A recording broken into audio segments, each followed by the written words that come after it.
это да. Торт в шоке. Что это такое на улице творится? Я туда, говорит, не хочу.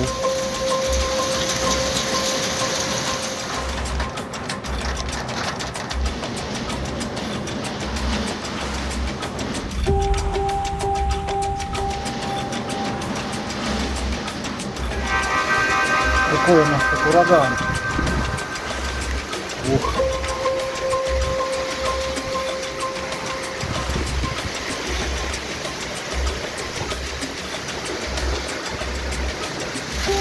Небо прорвало. Дождь.